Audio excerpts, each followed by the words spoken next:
This podcast is brought to you by Infinite Resources, a local staffing agency connecting diverse job candidates in central Iowa companies. Amplified. Breathing exercises before we get started. Are you serious? If you want to, like we can. Like we're rolling. Like, oh, okay. Are we gonna start? I love it. I've been loving like the cold opens. Like we did a cold open last time. It was hilarious. For real? Who was on last time? My partner Ray. It was our second time as part two. Yeah, I saw that. Yeah. Yeah, why don't you move your mic a little bit closer? Oh, okay. As long as the mic's close, you don't have to worry about your own voice. As long as the mic's close and you're projecting, you'll be fine. Can I take these off? Just do like one ear. I'm just doing one ear. Yeah. What do you think? Listen, I'm not. Yeah, I mean, I'll make sure the audio is okay. Yeah. Okay. Yeah. Just slow. Okay.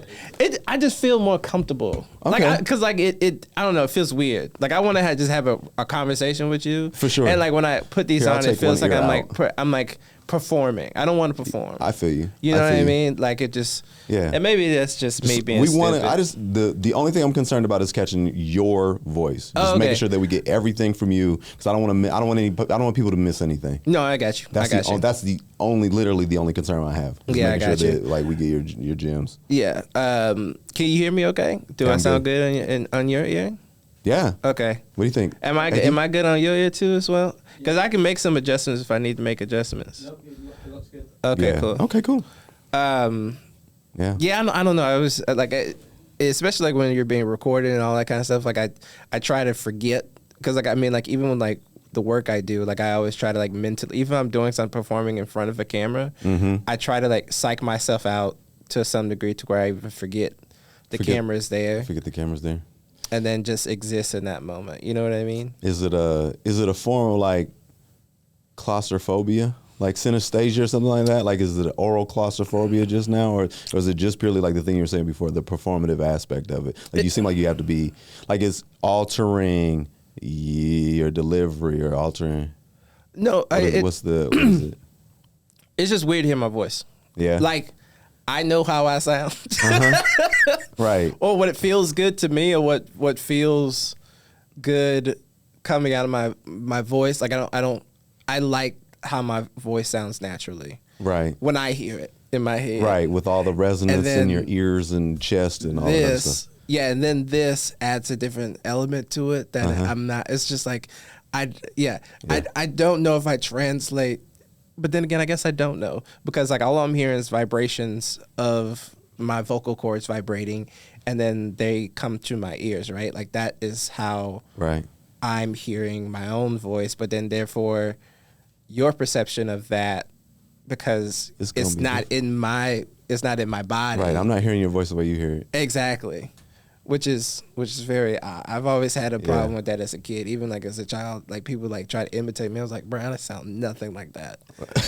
Like not to me. Yeah, like, not like, to me. That ain't me to me. Yeah, it's like a mirror image. Like when you see yourself on video moving in 3-dimensional space, how other people may see you. Yeah, no, it's very odd. Like as a person who's done so many things in front of the camera that I somewhat forget.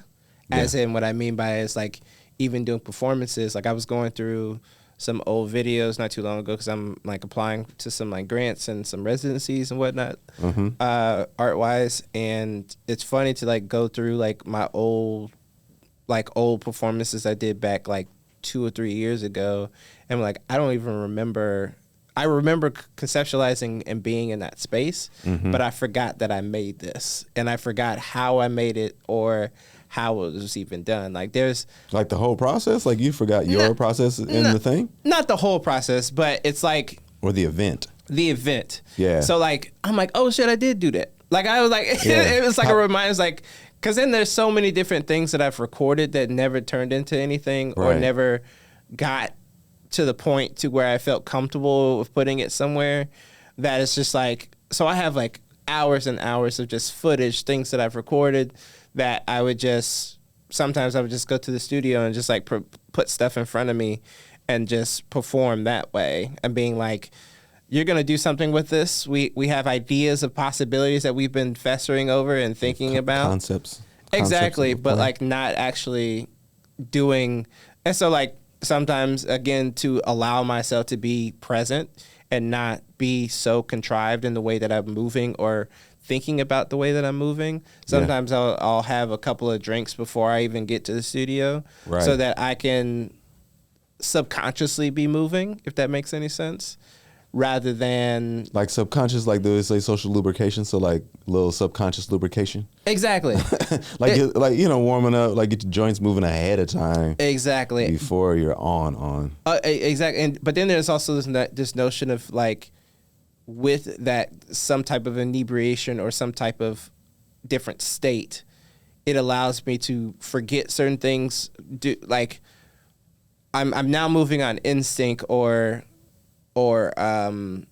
not becoming so analytical about my movements. Right. If that makes any sense. I'm kind of just existing in that space and knowing what my intention is, and then leading with that intention and that intention only, if that makes sense. Tapping into the subconscious and the reflexive. Exactly. Anyway, cold open. I'm sorry. Yeah, no, this is I love. No, don't apologize. Don't apologize to me.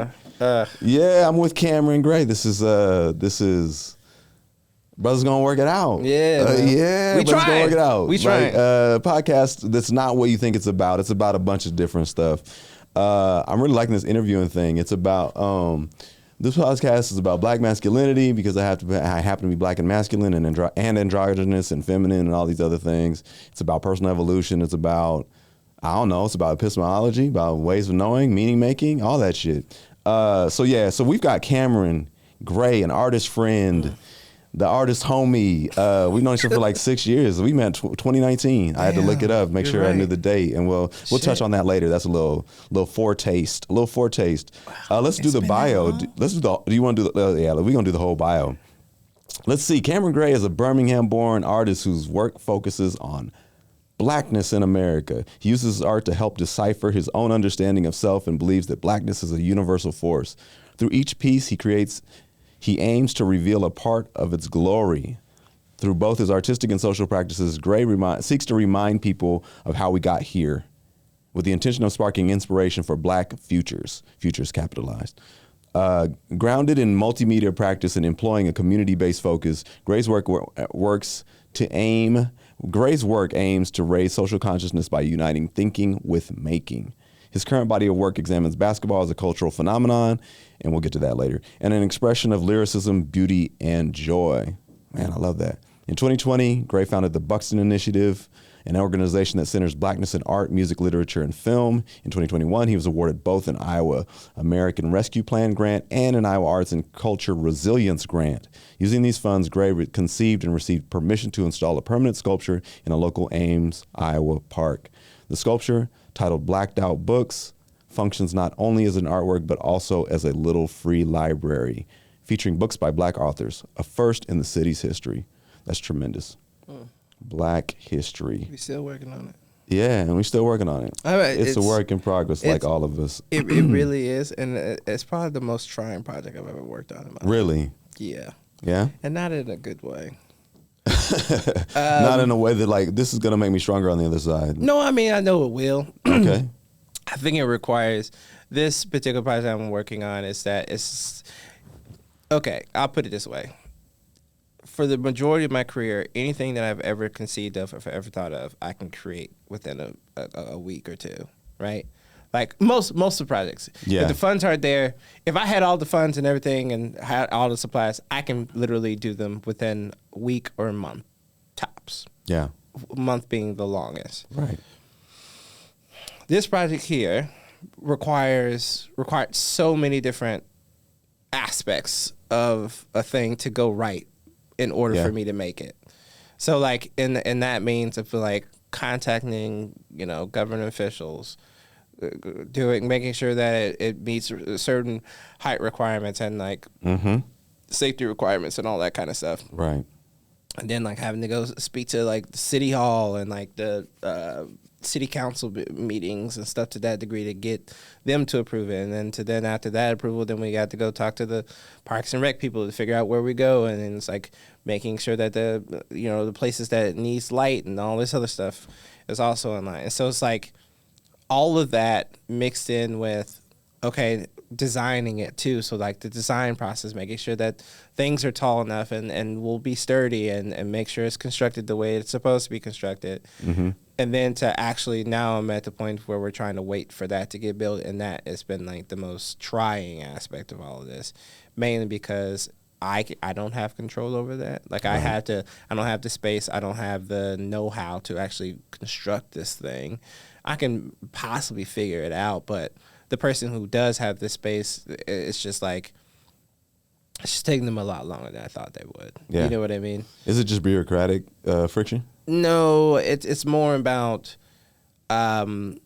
making sure that the project that we're working on needs to be a his priority type situation. Because it's like, you know, like social friction. Exactly. Like I feel like in most situations I could say like, hey, just, you know, make this project work, and then the project would be done in however long it takes.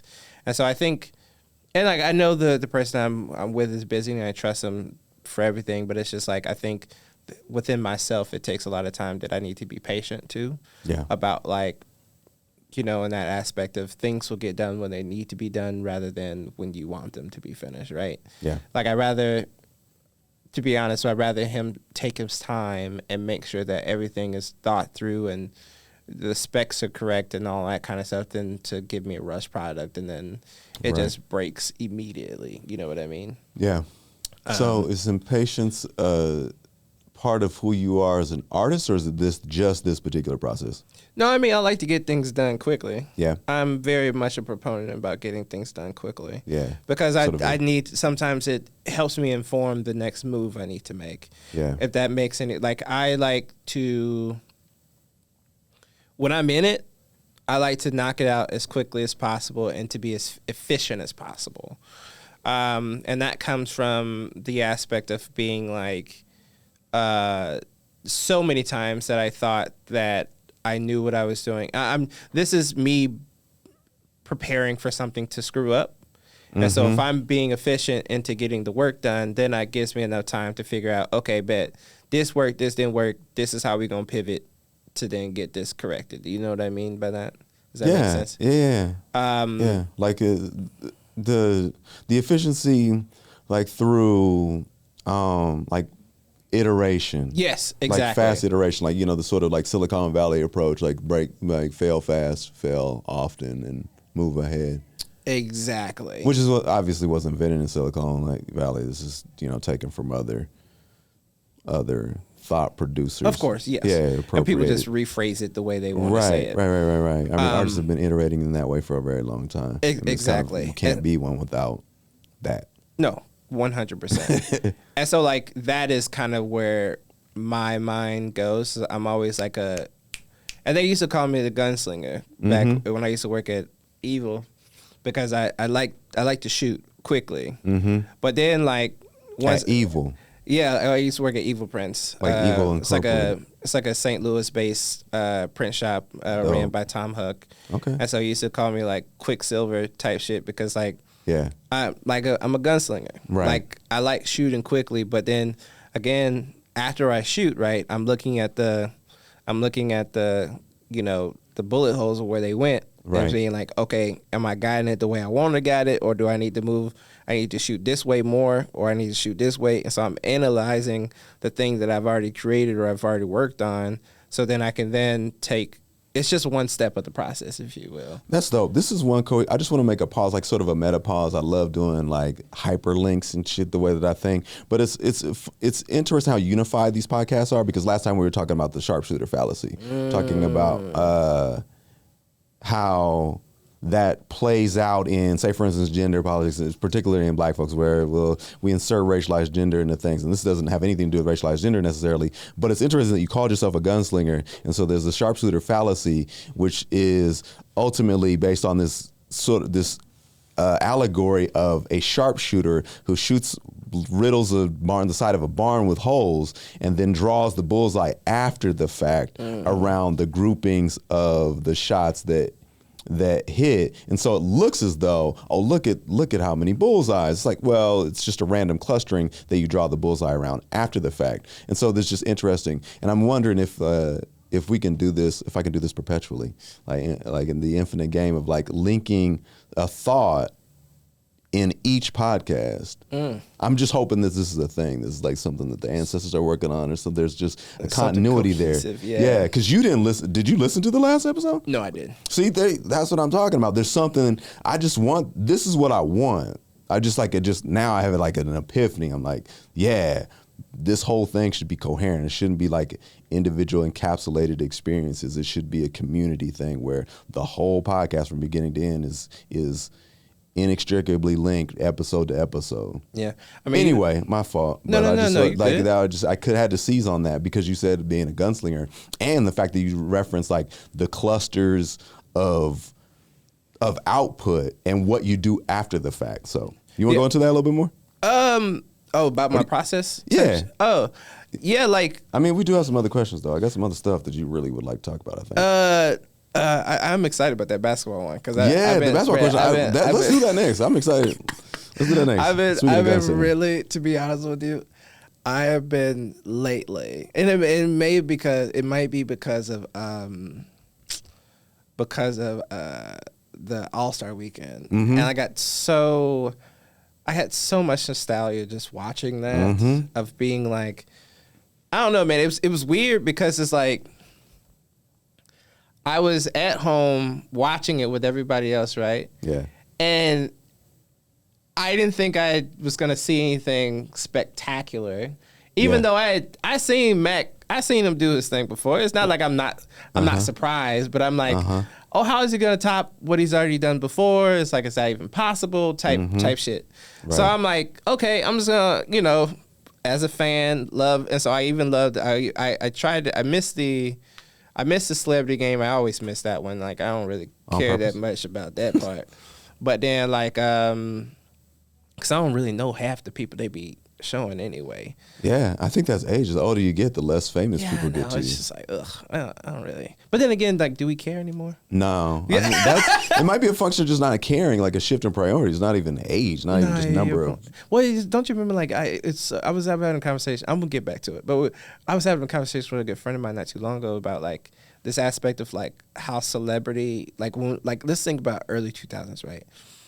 What was it about that time about, like, because we had, like, TMZ, like, Paris Hilton, like, or Perez Hilton, right, and, like, all these different outlets that were talking about, like, this idea of celebrity, and, like, we really bathed in it, honestly. Like, I feel like that was, like, the majority of news in the day was, like, what are these celebrities doing? But, like, it's weird to be in a society that really cares that much about these people's like social lives, because I can't even imagine people caring that much about, ooh, who's he out with tonight?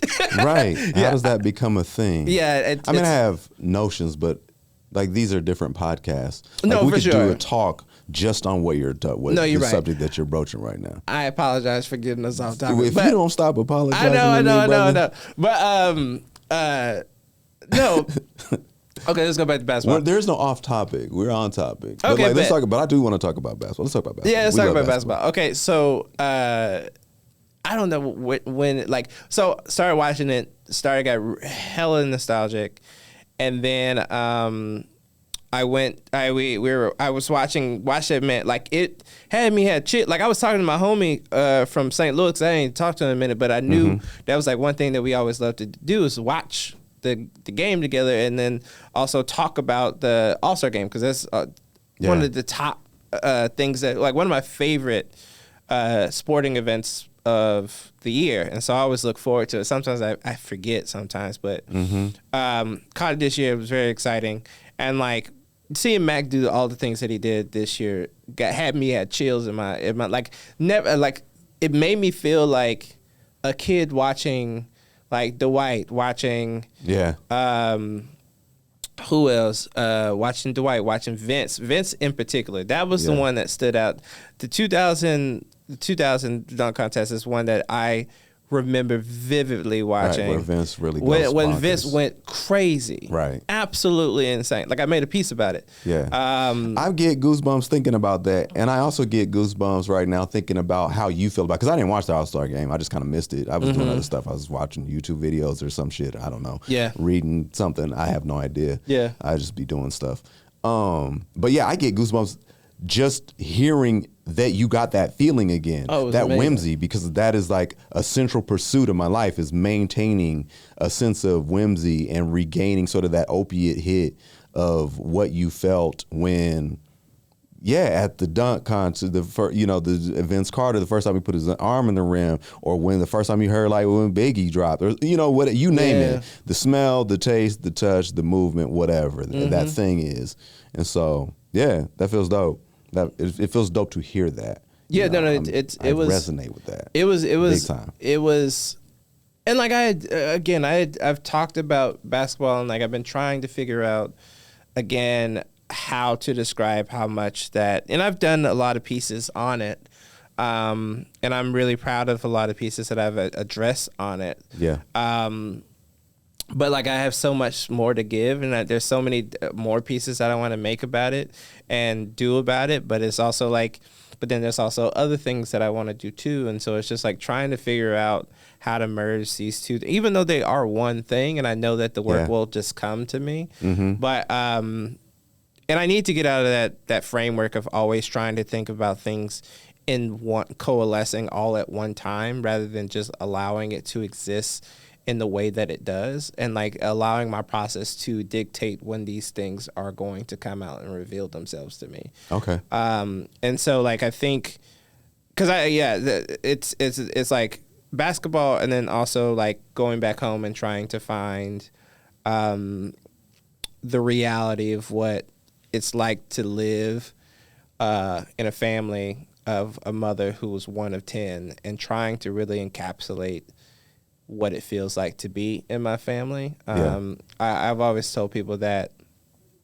my family is probably the best things that's ever happened to me, and always feel so honored to go back home and to exist in their presence, because there's always something that I gained from them, like whether it be like a funny story or a funny scenario or a funny joke or something to that degree. There's always something that, like, when I go home, there's no greater people I want to be around. Yeah. And like I think that is something that I've been trying to capture within the new work that I'm trying to work towards too as well, is like, how do I start to have people understand what it's like to be in a space of where the house is probably no much bigger than this one, like from the door that we came in to where we are right now. Right. That's how big the house was. But you got 1 in 10 first off, but then they start having kids, and so you having about 40, 50, 60 people running around. Like we're from ages from, we're not talking about 1,000 square feet really.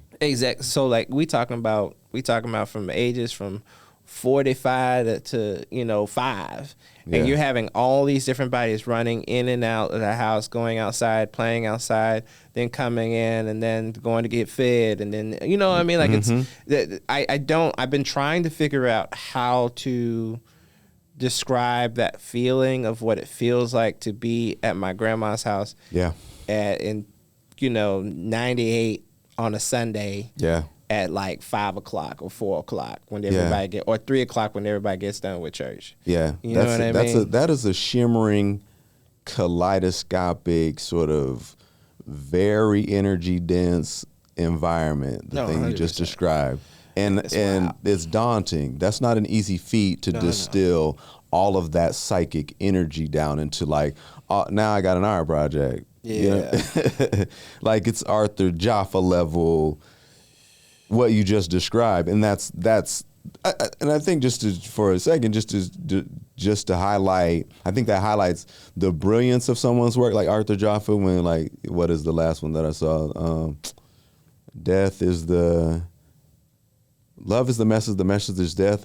I think I've seen. Yeah, I might have seen that. John made me cry. But like what you just described is a version of that. It's this incredibly deep and broad well of like human activity, human energy. Yeah.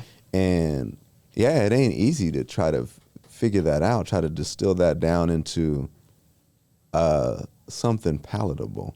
Yeah, I think that's Or not palatable, edible. Yeah, something that could be digested to Yeah. some degree. Because like I don't know. Like, and it's so funny how some of these things come to me, right? Like I've been like, so for instance, I've been recording my family for years, and I did it on purely because I was doing my thesis in 2020, and I just wanted to record, or what was I doing? I was doing something, but I knew I wanted to have these stories that I'm talking about on record so that I can then listen back to them, so then I can actually write about them. You know what I mean? And so then it just started from there, and then now I'm like, okay, well, maybe I'll just put my phone on record and also it was something personally for me is like sometimes like I can't go home all the time, and so hearing my dad talk about this story that happened to him when he was growing up, or hearing my hearing the jokes that I'm cracking with my cousins being recorded or something to that degree gives me hope. Yeah. And like it makes me cry a lot because it's like, damn, it's like I wish I was there, and I wish I was I wish I was there to experience. I miss them a lot. I miss being around my family all the time, and and so it almost gives me that umph of being like, this. Okay, I know I probably will go home in like maybe a month from now, but this is the medicine that I need to help me see this next 30 days through.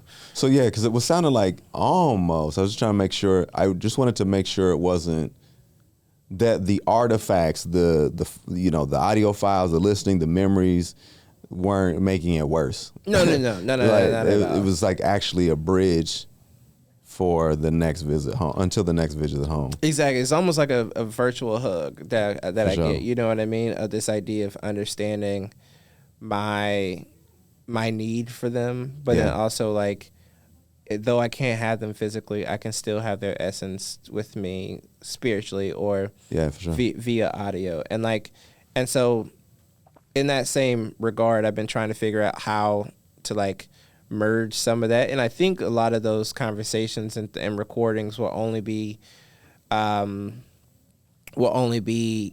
listened by my family. Like, I think I want to keep those kind of sacred, those stories and the actual recordings that I have, because I think I want to make sure that these stories that I had my aunt pass not too long ago, like in 2021, and like to have like.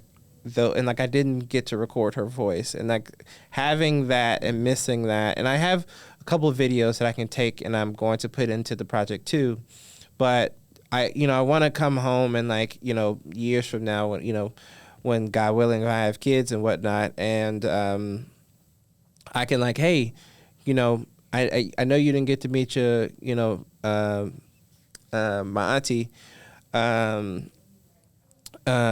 my auntie Florine, but you can actually hear her voice here in this recording. And so that like actually going down to my parents' house, like putting headphones on them and like actually putting on a record of her speaking. Yeah. So that, though she's gone, they still have that memory. And like, I think that's something that I regret not knowing. Like, I don't know what my grandfather sounds like. I have no idea of conception of that because no one was actually...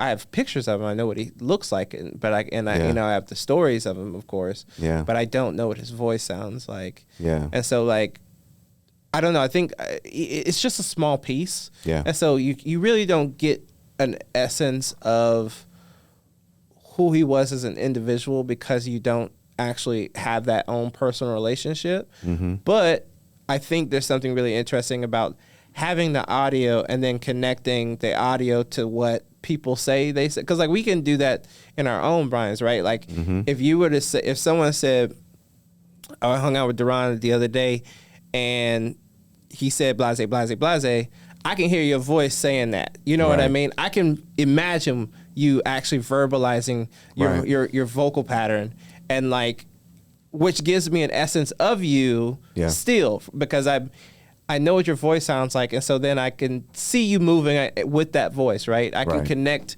the motions of the actual memory to you, the person. What is it about sound that makes that so important for you? I think it's... So you're not describing like videos or anything like that. What is it about the audio? Because I don't know. Like again, I think it just gives you an element of somebody else's being, right? It's almost like, you know, the fear that a lot of people have when they're talking about taking photographs. They thought they were going to take your soul. I think there's something really... I think there's something about the voice that even though you can't physically touch that person, I think there's something really beautiful about the voice that holds that same essence as if you were to actually speak to someone beyond the grave, right? Yeah. I think you can tell a lot of people a lot about somebody about the way they speak to as well, about their inflections, about their, you know, how did they grow up, what, you know, what sayings linked onto them and things to that degree. So I don't know. I don't know. I also love the name of like Family Records too. So like there's also that notion about it as well. But I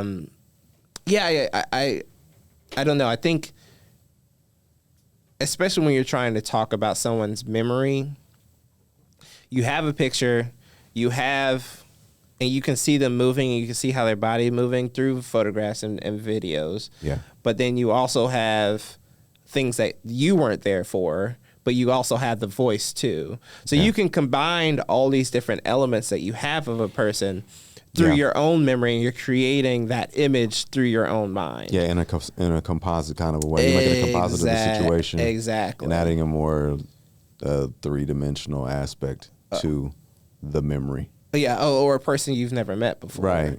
Because manifesting that person in a way. Exactly. Like I've never met Martin Luther King, but like just by seeing Selma and just seeing the illustrations of him the illustration of him existing in a beautiful light, or like with people and like having fun and cracking jokes and whatnot. Right. I can different then clothes connect. On. Then you're like, okay, now I see now I see the fullness of the thing. And the thing is, this ties to another episode where I was talking about. I talked about this by myself, but I talked about it with Ray as well, where you can never be you by yourself. No. Like you are not a person, even just like a person. Their words, video of them, or like a list of their achievements still is not the fullness of them. No. You don't have them until you have every person's account of them, every person's memory of them, every person's like sort of position, their vantage point, like every person's vantage point on a person. True. So you are not even you, I'm not me without all of those family members, all of those experiences, like all of 98 or the conversation with your homie around the All-Star game. That's the fullness of you. And when you start thinking about like, you realize that like people are not these simple atomic individuals. No.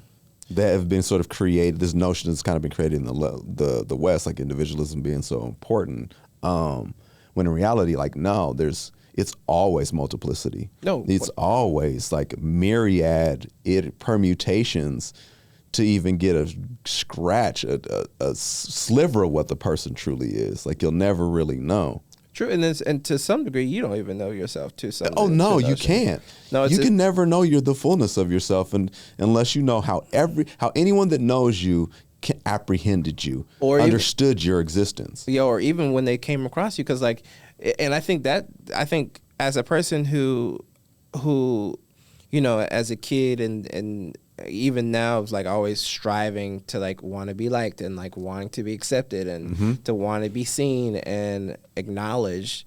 I remember, one time in therapy, my therapist told me, it's like, you're the villain in somebody's story too.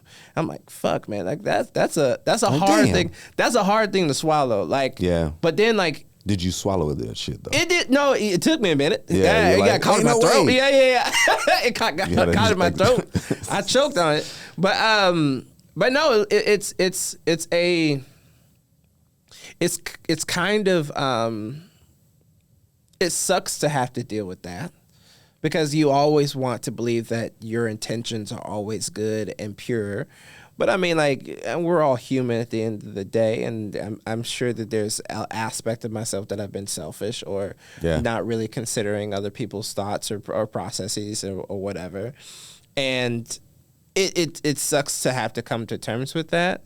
But then also there's something really freeing about that, of being like, you always strive to be better than what you were today, right? We're always going to make mistakes. We're always going to make things or do things that aren't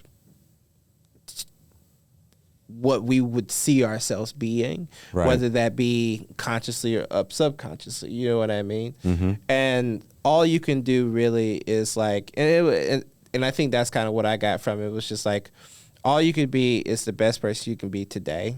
Right. And then tomorrow is for them to decide if you were the best person you were today. Right. Sometimes that's out of your control. You can't really do anything about it. Because even though you think you led with the best intentions, they could have thought completely different. Yeah. And like, but that's out of your control. The best I think I can be is antihero. Yeah, of course. I've always been a big fan of antiheroes as a kid when I read comic books. Yeah. I love Wolverine. Yeah.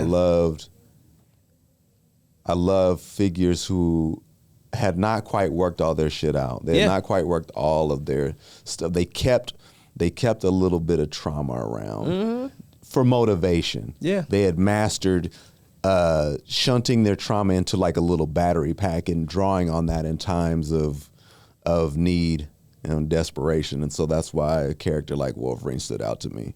I mean, that's the reason why I like Damian so much as my favorite Robin, because he's so conflicted. Yeah. Like, think about it. You've been raised to murder people your whole life and been taught to be the best thing possible. And then you get into a situation to where, okay, now I can actually do the thing. But then, like, my dad telling me, like, don't kill people. This is what I've been raised to do. Yeah. Like, you trained me to, like, for real beat the brakes off of people into a pulp. And then I'm supposed to pull punches? Race. And, like, there was something and, like, it really hurts me. Like, and I think kind of going back into this idea of, like, masculinity and this idea of, like, really, and the dangers of it to some degree is, like, He was talking to, I think, Wonder Woman about this idea of like living up to the idea of his father, right? Mm-hmm. It was like, my dad is like he's the best thing that the world has ever. He's the best superhero in the world. Mm-hmm. And how can I mess up all the time, right? Yeah. And like him trying his best to be like his father or to somewhat surpass his father, right? And like. And of course, he's gone through so much trauma too, of like watching his grandfather Alfred get his neck broke right in front of him, and like it crazy, and it's like, again, the same. He's like following his dad's footsteps, right? And there was like a moment. It's like, I don't know if I could do this. Like, I don't know if I have the strength to do it. And like, him and Wonder Woman had this like really beautiful heart to heart, because she's like, I feel the same way, because I'm literally the manifestation of a god. Like, my mother was a god. You know what I mean? Like, how can you even? I can't even you match got a lot up. To live up to. Exactly. And so like it was being me, a demigod. It was such a beautiful like back and forth, because they're both trying to figure out something, and they both did it their both ways, but none of them worked. Right. And it's like we're failures, but like that's what makes us human, and that's what makes us so beautiful. Is that we know that these ideals are impossible. As long as we can live our best selves and be our best selves, that should be enough. Yeah, and then like, I don't know, it really made me like it was something I need to hear too. Is like, especially like always seeing my father as somebody that is, infallible and like, untouchable to some degree in my mind, that I also had to realize, and like it took me a long time to have that conversation about his mistakes and things that he regrets and the way that he was raised and all this other stuff, and like how that affected how I was raised and all that kind of thing. And like it took me a long time to come to realize like he was a kid too. Like he was a little bit older. I mean, a little bit younger than me right now when he had me. Right. And so like I can't even imagine taking even even though I've done a lot of therapy and all that kind of stuff, having to raise a child, but then also being neglecting my own mental space too, Right. about how to actually deal with this new thing that I'm dealing with. And so like you're basically just going based off of what you were raised on too, that is then thrown into that. So he's going to take a few things, take the other things out, but then like they're not understanding or not taking the time to actually talk to me about, hey, how did this actually affect you before we continue this? And Right. then before we Right. continue on doing what we're doing. Yeah. So I could make Not sure even that, knowing that's a thing. no, 100. Yeah, not even. Yeah, Like, we're not 'cause doing. people be like, just say mental health is a thing, and like Yeah. in air quotes, I'm using this is on video, but for those just listening, I'm doing air quotes. Yeah. But like, people are just getting permission to think about their thoughts, Oh, or 100%. and their feelings and their emotions and like 1000%. consequences of those things. 1,000%. And so you're like, yeah. Not a lot of like our parents were going to psychotherapy in the 70s and 80s or whatever, depending on Nah. your generation. I Yeah. mean, my parents were 19 and sophomores in college when they had me. So Yeah. that's something that I had to grapple with early on. It's like it's an emotional intelligence that I had to tap into really early. Yeah. And had to, maybe might not be the right word, I was capable of, for whatever reason, I had that capacity to see, oh, wait a minute. As I got closer to 19, I was like, oh yeah, there's no way Yeah. they were prepared for this. Ain't no way. There's no way that they were. And then it starts to sink in like, oh, when I was 28, like there's no way they were prepared for whatever an 8-9-year-old at 28. Yeah. And so you start to realize, yeah, I'm closer to them and they're closer to me than I first realized. And like, yeah, the time plays tricks on you, the temporal separation, like, oh, we're obviously, if I'm, their child, we didn't grow up in the same era, but like, no, we are experiencing the same coming of age, the same, evolutions of the brain, maturity going through that neural puberty and all that other stuff. Like we're closer than I thought. No, 100%. Well, I mean, Because you think that, you know what I mean? Like, do you want to talk about that or should we move on? I mean, there's some other things that I want to talk about. This is good stuff. what But, time? How far are we in right now? how much time do we have? Like 40?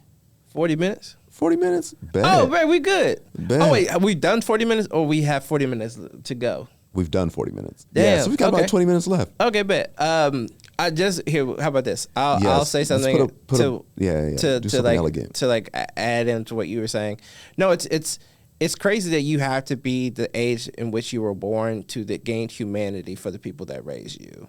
You know what I mean? It's weird that it took me that long to like. Yeah. Damn, like they were just kids essentially. Yeah. Or I mean, I don't feel like a kid at 30, but I mean like there's Yeah. an aspect of like, well, this is what we're You will when you supposed get to. 50. Yeah, no, I'm not 50 yet, but like you, 100, I you're like, agree. oh shit, like damn, I was a kid. No, 100%. I mean, like even if I'm taking now an 18 years or 18 years from before, where I'm at now, I felt like a child, and I felt like, even though I was even like 18, like I thought I knew a lot more than I did, mainly because I don't know. I think there's an aspect of hubris that you don't you really have no framework for at that age, and so therefore, but then you also don't know the other inner workings of your own mind that are happening at that time too. Yeah. And so like I wasn't in therapy or anything to actually like really dive deep into those things, and I'd be curious about how my life would have changed if for therapy. But I'm grateful that I'm in it now. But like understanding hubris and ego and all that kind of stuff and how that influences an 8-year-old's brain, as Right. in making decisions and how to go through life. It's just a very interesting viewpoint. But yeah, like understanding all that now, I still think I'm like better equipped to like go through life. But like again, having those conversations with my parents, because I know like, time is of the essence. We don't know how long they're going to Right. be here. And so like having the time and like really taking the time to really see who they are as individuals gives me a better understanding of them as people, which, has freed me up a lot within Yeah. myself Yeah. lately. But yeah, let's get back to the other questions. Yeah, for sure. Let's get back to basketball. Who's your favorite basketball player and why? I mean, we already know the answer to that. Do we? Yes, we do. Do we though? We do though. There's only one. There's only one There's right only answer. one. I There's don't. only one I right don't answer. care. Listen, Brad, I'm trying to exercise journalistic integrity. You I must feel you must orient your audience. Okay, I love Jordan. I grew up on Jordan. There is nobody like him in my eyes. I remember I literally had this thought yesterday because I was literally going through a bunch of the different slam dunk contests and all that kind of stuff, and Here's me. Man. I did a little key. I think I did a little key change in the middle of those questions. What was I gonna say? Oh, Sorry. yeah, Nah, he's incredible. I don't think there's anybody else that has. I mean, there's a lot of people in the league that I really enjoy watching, and I enjoy watching them play and the things that they're able to do and all that kind of stuff. But when it comes to me, as in somebody that like that truly resonates with me, and like as someone that I was always aspiring to be when I was getting on the court, and you know, that's the person that stands out to me more than anything else. I will say this. I understand why people love LeBron James. I get it. It makes sense to me. It's the same reason why I love Jordan. It's because I grew up with that, watching it and being amazed by the things that he was doing every single time they played. And I also love Shaq too. Yeah. That's another one of my favorite players of all time. Yeah. Who else? I mean, I like a lot of people. Yeah.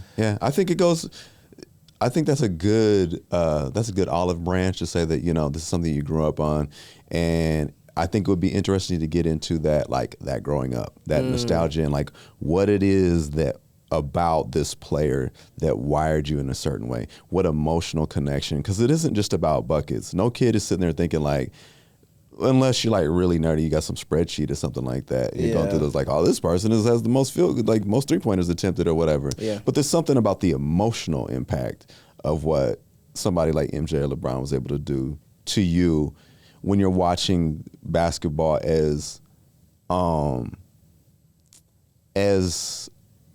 allegory for something bigger. Yeah. I think, oh Lord, I think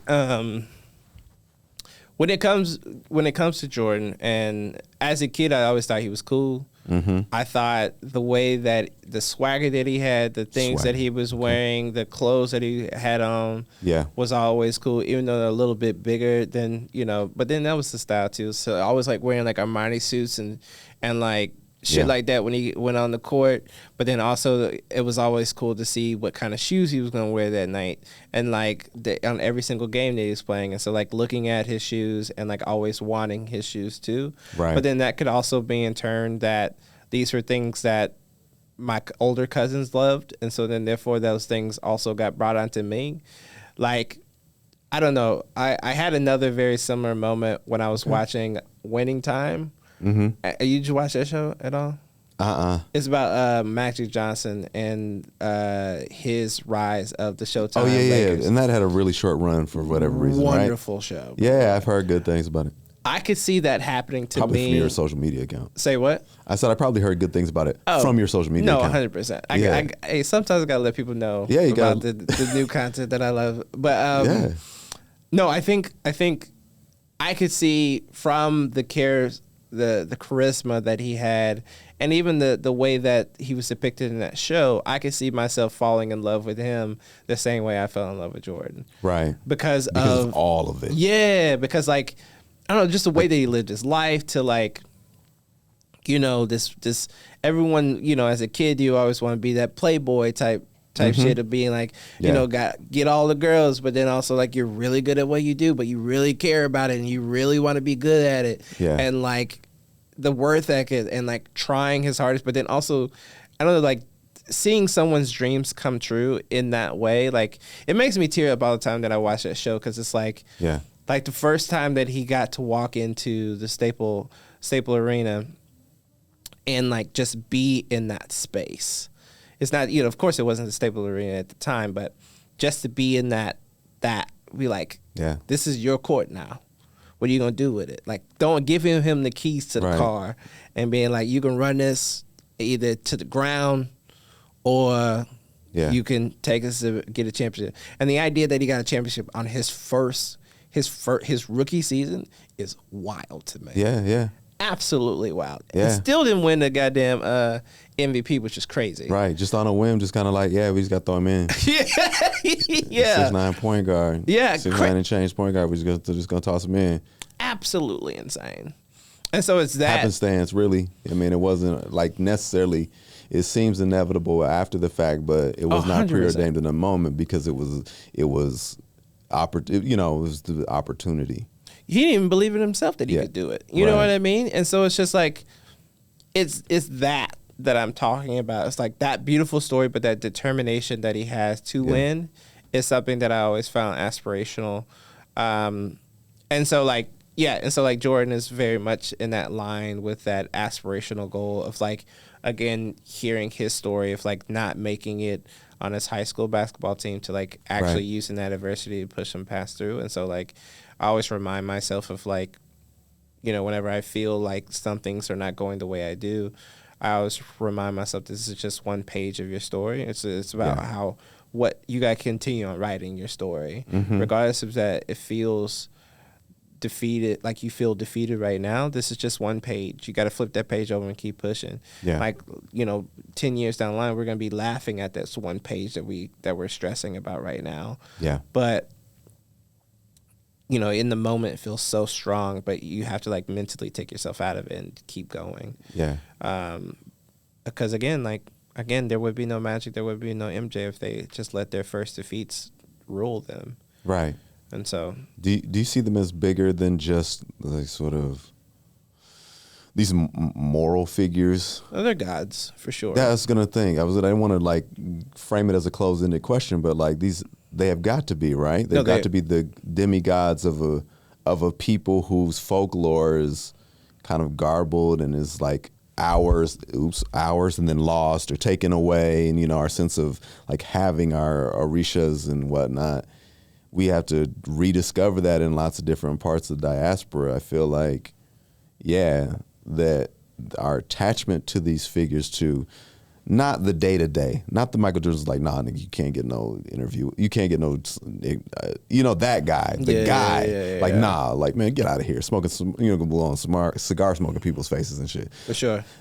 But like the demigod. Mm-hmm. Like, those are our folklore heroes. Like, not the John Henrys that didn't die. Like, they just get older and start wearing big-ass jeans and shit. For sure. Well, I mean, like it's funny because like I mean, like when I made the Rumination of Black Joy, which is again a still of Kevin Garnett looking at, Kevin Garnett looking at Vince Carter. Yeah, I love that. I love that piece. You saw it? Yeah. What'd you see? You did a little teaser. I can't remember. Oh, that's right. Yeah, that's you did right. a little teaser. That's right. I forgot. I was like, this is what I'm talking about. I forgot. I forgot. I told you I be forgetting, bro. I be don't forgetting. even remember you be doing stuff. I know. That was cold. It's terrible. Yeah. But they were like the view of like Kevin Garnett's it's face so when great. Vince does. Was that when he did like the East Bay, or was it the one where he put his arm in the rim? I can't remember which dunk that was. I think if I'm not mistaken, it might have been the second dunk. It might have been the second dunk. Yeah, might have beautiful been. image. I could be off, but no, it was just that is how I see those. That's how I see NBA players, like NBA players I grew up with. So like, and again, like you're Kevin Garnett. That's kind of me being there watching it on the fireplace. Yeah. So I'm losing my. So his reaction is basically me looking at Black Joy being eliminated, like he's illuminated within this space. Right. And that's another thing that, and I know we're going back to All-Star Weekend, but like that's another thing that I love about we close loops. Hey, we go connect things. But that's another thing that I love about All-Star Weekend is because it's so cool to see these people who've possibly had fights with each other on the court because they care about winning and wanting to win. But then, like, here we go. We have a weekend of where we can just really just acknowledge the beauty of all of us and the beauty of competition. Yeah. But then also, like, just be with one another. Because, like, the parties that they would go to afterwards and, like, just having fun with everybody, that for this one night, we're not talking about buckets, we're not talking about stats, we're not talking about anything.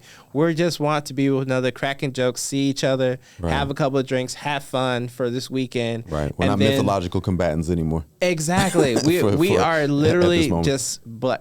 We're honestly, we're just black people just being around each other. Right. Which I like. And that's what I saw. That's what that image was. Oh, it was so beautiful. Those things. It was so multiple. So there's so much multiplicity in that, because it was Kevin Garnett as the viewer, as like the you know, the civilian or the lay person, the, you know, the mortal. Yeah. But it was also Kevin Garnett, the persona, which adds more wonder to the act itself, to the dunk itself, because it's like, if this is what one of our demigods thinks of this thing, then this person is even higher than that. In this moment, he has achieved, he's slain, you know, the deity's deity, the grandpappy of the deity. Like, he's brought home, you know, the mythological trophy. 100%. But I also, another element of that piece that I really love is that, like, I love the aspect that it's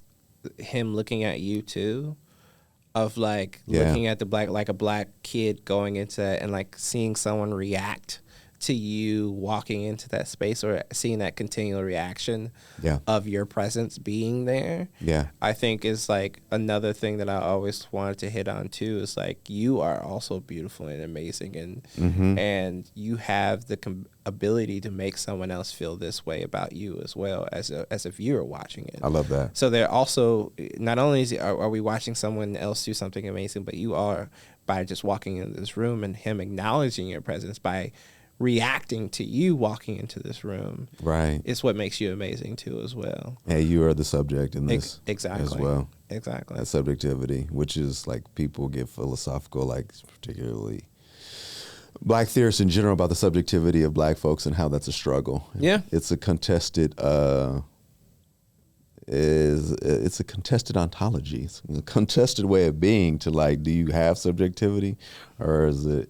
Yeah, that again, that's another podcast. We could do an hour on that. Yeah, I know. Because I had the question, a dense question, but I think we're touching on it to a degree. Because I was like, what black political semiotics are at play when you think of certain basketball players as personas and not humans? And I think that's really what we're talking about. Yeah. This question just came out, and plus that's too dense. I mean, that's a dense ass academic ass question, but like, for again, journalistic integrity, semiotics for those listening that aren't familiar, it's really just like the study of like signs, meaning making. When stuff means something, like, what does the thing mean?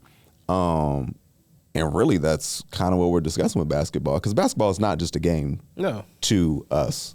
It's clear. It's not. It's something else. Like you said, you without hesitation. Yeah, these are demigods. These are people. These are the people. The beings of folklore, and it's there's a distance and an intimacy every time you see a brother play basketball at that level, especially when you can play, and if you can play, even you had any successful game, like just 21, or you know, the one horse game, like whenever you are on, you can feel it when you hit that flow state. Yeah, dog. You like, there's an intimacy and a distance at the same time, and that tension, I think, is what bubbles in all of us. That tension that like, yeah, I've done that. I've played that game. We are the same insofar as we both played this game, but we are so distant because you do things that I can only watch. Yeah. I can only like feel. I can only feel in response to it. Yeah. It's so funny that you said that it's such an intimate game, because it is, and I mean that in two different ways. I feel like it's very intimate to me because of the joy that I get from it, but then also the joy of the act of doing it.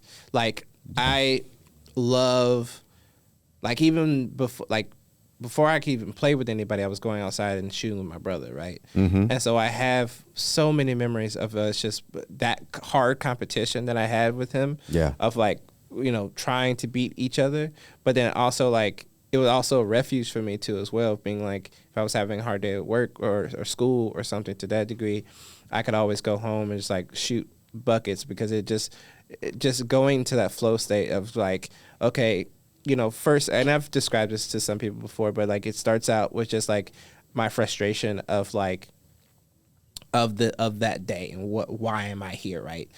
But then as I continue on shooting and I'm like, I can see the frustration of like what was happening at school link into the act of me playing, then I had to let go of that so I could focus on my shot because I'm missing too much because I'm not actually focusing on the thing that I need to be focusing on, which is the flow state that I'm having with the act of shooting. And so that's something intimate to me personally, but I also love the intimacy that you have with the people who could be random strangers. Yeah. I was going to say that's you're talking about the intimacy with self, which is so important. I love that. Yeah. And the intimacy of the players and what you're playing with. Absolutely. And so like it could Black just masculine intimacy. 100%. Like touch that is totally sanctioned and licensed. Exactly. Putting your hand in a smaller motherfucker's back. Which is sweating on each other and all this other stuff. Which like, in any other situation would be wild in some people's regard. Right, yeah. Some people would be like, oh. Yeah, but then it's just like, no, bro, give somebody, you could hug somebody and be fine. Right. But no, yeah, exactly. Like that aspect of it. But then like, I don't know, the camaraderie that you have, the jokes that you cracking while you're on the court, you know, the aspects of, you know, contention, people, you know, sometimes getting riled up about it. And again, like you're having an intimate conversation with a partner or a significant other. Right. And so like that intimacy too, and it's like all really beautifully wound up into this like one game. Yeah, that the fight is nothing if it's not intimate. No, like, 100%. I said something about that, like men will do, like black men will do, I don't know if I said black men are framed in such a way, like the way certain masculinities are constructed, they'll do anything to have contact with another person, even if it involves punching them in the face. Which is crazy. Yeah. When you can actually have that, you could still have that same intimacy with one another just by talking. Right. Like it's not that difficult to resolve a situation with a conversation. It's not that hard. It just requires a lot of the killing of the ego first off. Yeah. And the killing of your own understanding of who you are in that particular situation. Again, connecting back to what we were talking about how do you truly see yourself. Right. It's like, well, if someone feels like I wronged them, then let me actually figure out what I did wrong to them, so then I could either figure out where I misstepped, or where my actions did get misconstrued, so then they have a better understanding who I am as an individual as well. Yeah. Which again requires intimacy, but if you're not willing to give that intimacy to another man because, you know, this idea of, you know, homophobia that you have within yourself, right, then you can't really. Then you're gonna miss out. Yeah, exactly. You're missing out. Yeah, that's a good answer. The intimacy of like a really beautiful relationship. Yeah, absolutely. The intimacy of basketball. I'm glad we got there. No, hey, look, we went a lot of different places, but that's why I said the podcast isn't what you think it's about. Okay, good. I really, and we didn't get to talk about the Buxton initiative. No, I mean we can talk about it briefly. But we will. I'll have you back. Okay, cool. We need more time than that because we've only got like a minute left. I think we're about there. Oh, we're over. See, we're over. Oh, damn. It's good. Wait, so do we got cut all that? What's no, happening? We're just gonna trail out. We'll just trail out. Like we just trail out and laugh at the end. Like last time I made some joke about something else, but I can't remember. Cool. Yeah. I mean, at least I hope they caught the majority of everything. Like it can trail. It's probably gonna trail out here. I would say it's the trailing off moment, right? Because I just want to make sure nothing else. Because I really I don't know. I think there was we had such a beautiful conversation today, and I just want to make sure that all of it got captured. Yeah, I think the last thing is just my gratitude. We'll leave it at that. I'm glad I met you over all those years back. It's you came crazy. Up to me I think Mitchell at Mitchell Squire. We should mention Mitchell Squire. No, 100%. Like I idolize that brother, and I hope he hears this. Like I truly do. I'm a big fan and honored that we have, you know, sort of a friendly relationship in that way. And I was honored to do poetry that day, and I was honored that you came into my life and introduced yourself. You and Nakia popped up and were like, there it is. We just met like kindergartners on the playground, and the rest is history. Exactly. I think like. So big shout out to Mitchell Squire. No, 100%. Like, I mean, that man changed my life. Like, I don't think I would have.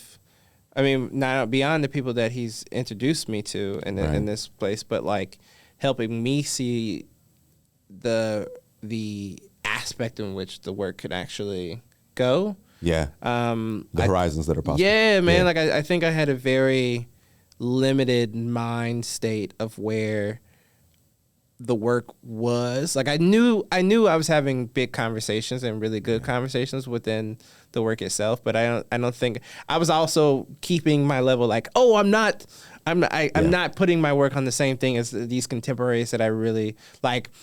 David Hammond's like I'm not thinking above that aspect. Yeah. And then like one time he came to my critique and was like, "Who's your contemporary?" So I was like, "What are you talking about?" And he's like, "Who do you actually see yourself working next to?"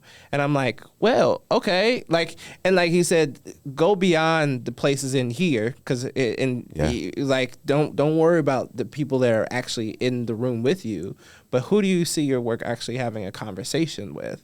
Indeed. And then that helped me change tremendously about how I saw my work, how I interact with it, and how I actually bring it to the world. Because it's like, if you don't consider yourself talking to the gods in which you were actually praising as a kid, then what's the point of even doing it? You know what I mean? On that note, this one's for you. Hey, we appreciate you, Mitch. Baba Mitchell Squad. Yeah, we appreciate you. We appreciate you, King. Helping us today. Dream bigger, darling. Dream bigger. Man. Peace, y'all.